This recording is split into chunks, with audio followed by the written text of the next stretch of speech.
thought I was broken until I stopped bleeding. The illusion of your wounds. You stand before me now, mortal, and I can smell it on you, that familiar scent of someone who has been told they're damaged. Someone who has been whispered about in dark corners. Someone who has learned to introduce themselves by their scars before their strengths. Listen to me carefully. They called you broken because you bled. They gathered around your wounds like carrion birds clucking their tongues, shaking their heads with that practiced sympathy that barely masks their relief. Relief that it was you bleeding and not them. Relief that they could feel whole by comparison to your fragments. Relief that they had found someone to look down upon from their towers of false superiority. But here is what they never understood, what they could never understand in their comfortable mediocrity. Bleeding was never your weakness. It was your proof of battle. You see, the unbroken have never fought. The unwounded have never entered the arena. They stand on the sidelines with their pristine armor, their untested swords, their theories about combat that have never met the reality of war. And they have the audacity, the sheer magnificent audacity, to judge those of us who bear the marks of actual engagement with existence. They thought you were broken because you showed vulnerability, because you were human enough to hurt, brave enough to try, and honest enough not to hide the cost. They mistook your transparency for weakness, your authenticity for failure, your wounds for defeat. But I have walked through 10,000 ages of darkness, and I will tell you an ancient truth that the comfortable will never comprehend. The most dangerous beings in any realm are not those who have never been wounded. They are those who have bled, healed, and chosen to rise again. You were not broken. You were breaking free. There is a vast difference between these two states. Though they look identical to the untrained eye, one is destruction, the other is demolition. The purposeful tearing down of what no longer serves you. Every drop of blood you shed was not evidence of your fragility. It was the price of your transformation. You were not falling apart. You were falling away from everything that had kept you small, kept you safe, kept you acceptable to people whose approval was the very cage that confined you. They gathered around your bleeding form with their bandages and their pity, never realizing that you didn't need rescue. You needed space to complete your metamorphosis. You needed room to shed the skin that no longer fit. You needed permission to become what you were always meant to be. And when they wouldn't grant that permission, you took it anyway. And that is when everything changed. The moment you stopped bleeding, I lean closer now, and you can feel the temperature drop. You can feel the weight of my gaze, which has witnessed the rise and fall of empires, the birth and death of gods. There comes a moment, a singular, crystalline moment, when something inside you goes quiet. Not silent, quiet. The difference is crucial. Silence is empty. Quiet is full of decision, full of resolve, full of power that no longer needs to announce itself. Quiet is the sound a blade makes when it stops shaking and becomes still, ready lethal. You stop bleeding not because your wounds healed. You stop bleeding because you finally understood what every warrior throughout history has eventually learned. The wound is not the story. What you do after the wound is the story.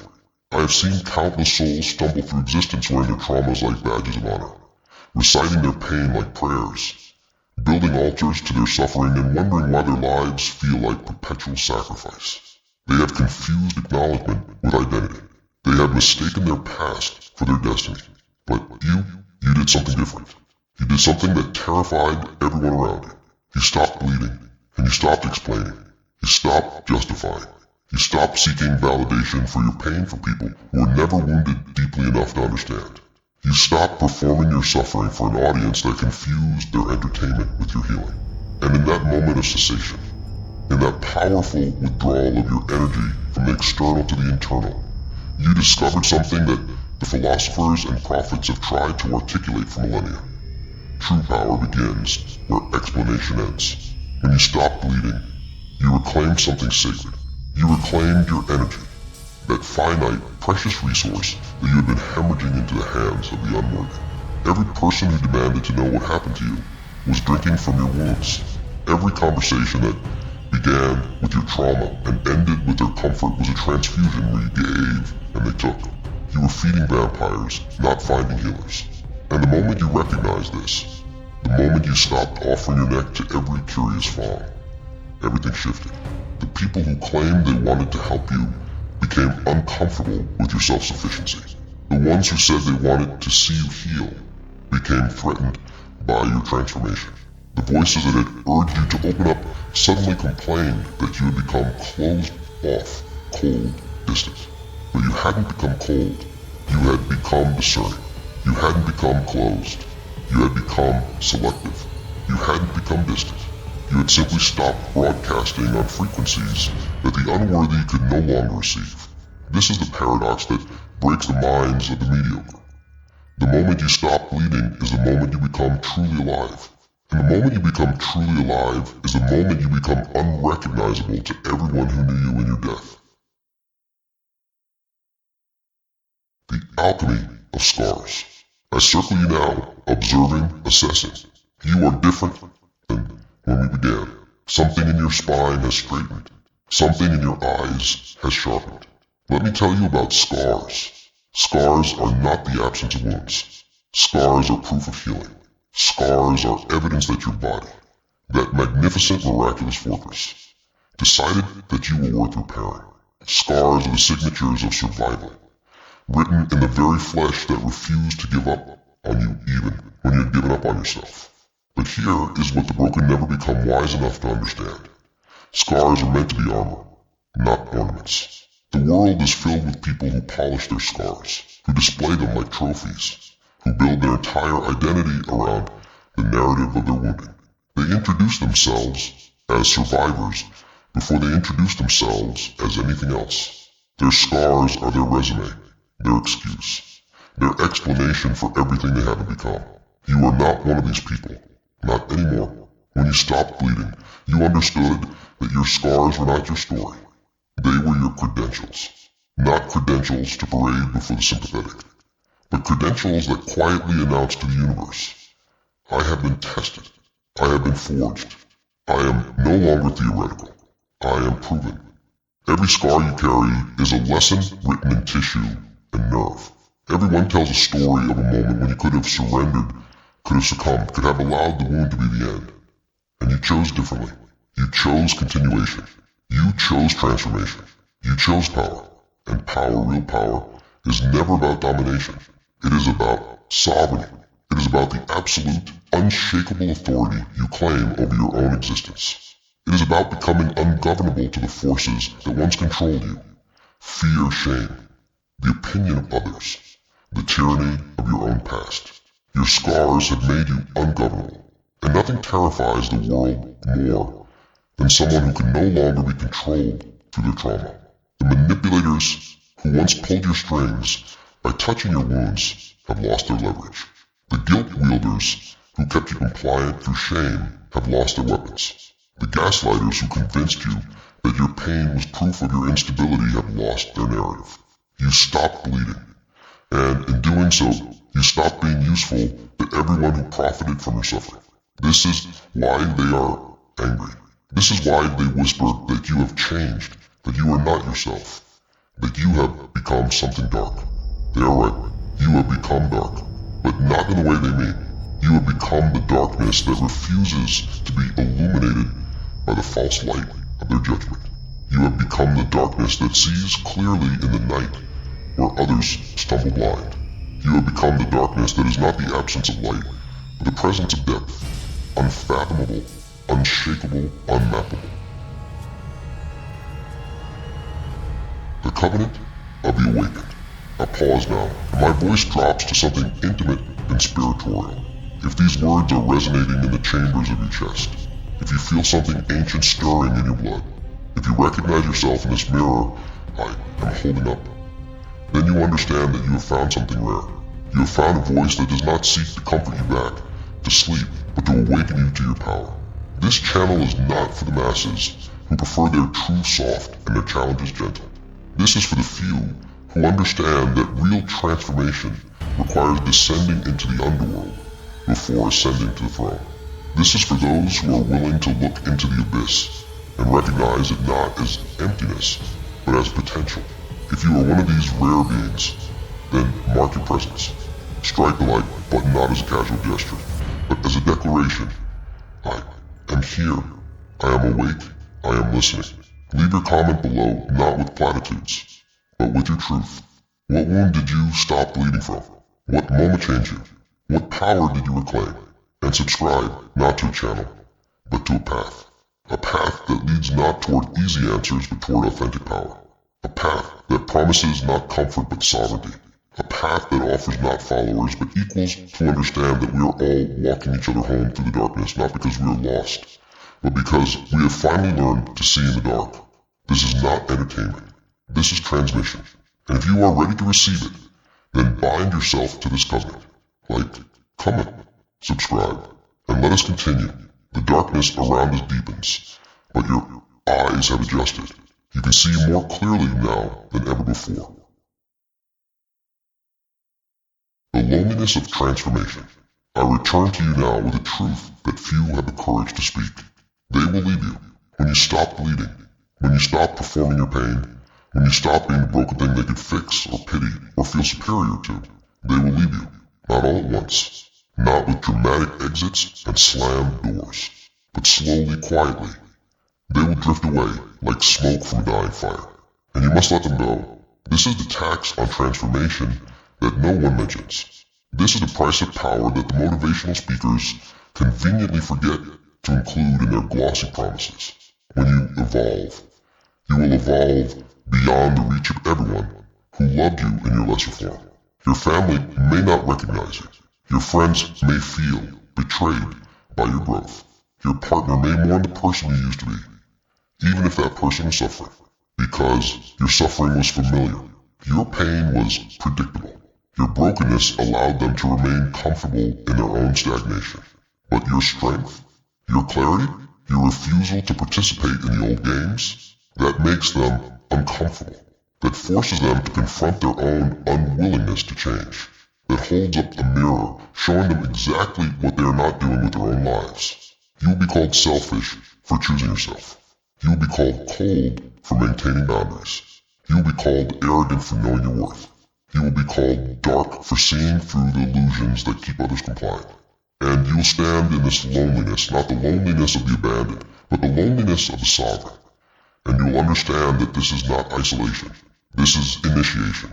Every spiritual tradition, every mystery school, every path of real power requires what is called the dark night of the soul. This is not a metaphor. This is a literal passage through a landscape where all your old supports fall away, where all your familiar comforts dissolve, where you stand naked before the universe with nothing but your own will to sustain you. And it is in this crucible, in this seeming abandonment, that you discover the truth. You were never being held up by others. You were always holding yourself. They were not your foundation. They were your decoration. And decoration falls away when the structure needs to strengthen itself. I will not lie to you the way the general teachers do. I will not tell you that your people will come. I will not promise you a tribe of fellow travelers who will perfectly understand your journey. I will not sell you the fantasy that transformation leads to connection. Sometimes it does, but often it leads first through desolation. And you must be willing to walk through that desolation like a king through a conquered land. Not destroyed by it, not diminished by it, but claiming it as your territory. Every step you take alone is ground you consecrate to your own sovereignty. Every night you endure without the false comfort of those who would hold you back is a night you prove your capacity for self-sustenance. The loneliness of transformation is not proof that you have done something wrong. It is proof that you have done something necessary. It is the space that must be created for the new version of you to fully emerge without being compressed back into old shapes by familiar hands. The weaponization of your pain. My voice now carries an edge, a sharpness that cuts through sentiment to reach steel. Here is what they never tell you about healing. The point of healing is not to become soft. The point of healing is to become weaponized. Listen carefully, because this is where most people lose their way. They conflate healing with becoming palatable. They mistake recovery for becoming agreeable. They confuse closure with becoming harmless. But true healing does not neutralize you. true healing armors you. The true healing takes everything that wounded you and reforges it into something that cannot be wounded the same way again. You stop bleeding not so you could become acceptable to the ones who watched you bleed. You stopped bleeding so you could become dangerous to anything that tries to wound you again. And I use that word dangerous deliberately because it is the word that must be reclaimed. You have been conditioned to fear your own power, to apologize for your intensity, to dim yourself so others feel comfortable. You have been taught that being dangerous is being bad, but danger is simply power that has not been domesticated. Danger is strength that refuses to pretend it is weak. Danger is a blade that will not be sheathed just because someone is uncomfortable with its edge. Your pain has taught you things that the comfortable will never know. Your suffering has given you sight that the unscarred can never possess. Your wounds have granted you a kind of X-ray vision. You can see through lies, through manipulation, through the theatrical performances of people who have never actually been tested. This is your weapon. Discernment sharpened by experience. You can no longer be gaslighted, because you have learned to trust your perception over their explanation. You can no longer be manipulated through guilt, because you have measured the weight of real consequence and found their manufactured guilt wanting. You can no longer be controlled through fear, because you have already survived what you were told would destroy you. Every attempt to break you has instead created breaks in the system's ability to contain you. Every effort to crush you has instead crushed your tolerance for things that are beneath you. Every moment you were supposed to be destroyed has instead destroyed your capacity for compliance. You are now a dangerous being, and the world needs more dangerous beings, not violent, not cruel, but absolutely unwilling to be diminished, demeaned, or deterred from claiming the full measure of their power. Use this weapon wisely. Use it to cut through the delusions that keep others imprisoned. Use it to sever the chains that bind the willing slaves to their comfortable suffering. Use it to defend boundaries that the unworthy will constantly test. Use it to protect not just yourself, but everyone who comes after you, so they know that it is possible to stop bleeding and start becoming. Your scars are not your shame. They are your sword, and a sword that stays in its sheath serves no one. The kingdom beyond bleeding. I step back now, and you can see me fully, not as something to fear, but as something to become. A mirror showing your own potential for absolute sovereignty. So what happens now? What happens in the kingdom beyond bleeding? In the realm you enter when you finally understand that your wounds do not define you, that your past does not own you, that your suffering was never meant to be your identity. You build, while others are still excavating their trauma. You are constructing your empire, while others are still explaining their wounds to anyone who will listen. You are fortifying your boundaries, while others are still seeking permission to heal. You are claiming dominion over territories you didn't even know existed within you. This is the great secret that distinguishes the broken from the reforged. The broken spend their lives asking, why did this happen to me? The reforged spend their lives declaring, what will I make of this? One is a question that leads nowhere but deeper into victimhood. The other is a statement that leads everywhere power exists. You have stopped bleeding. Now you must decide what you will do with the blood you have saved. With the energy you are no longer hemorrhaging into the unworthy. With the power you have reclaimed from every person and situation that once drained you.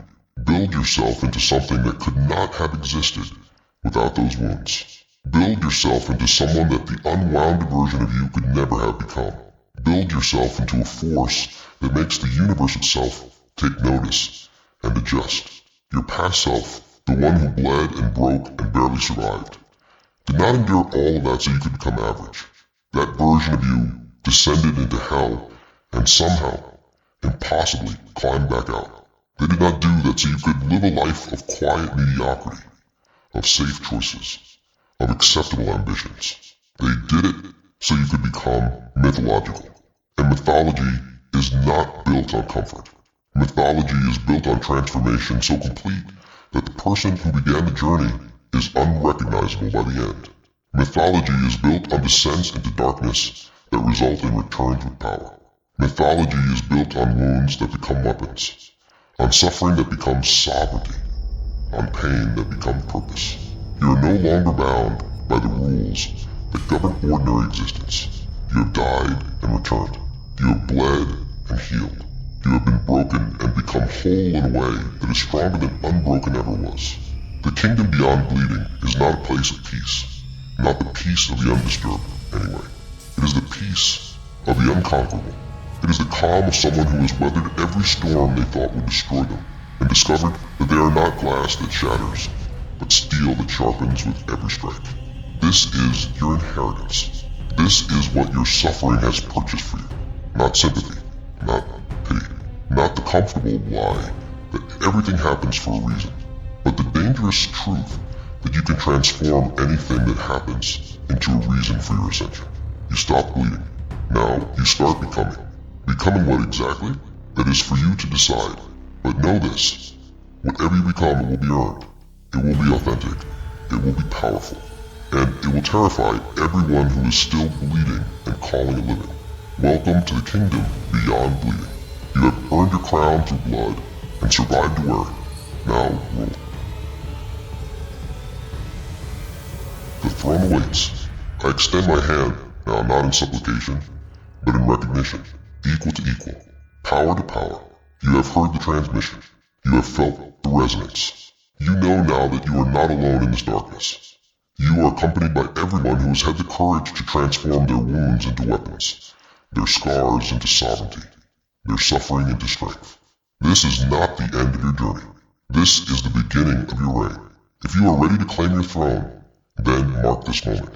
Strike that like button as you would strike the first blow in your conquest of the life you deserve. Leave your comment as you would plant your flag in newly claimed territory.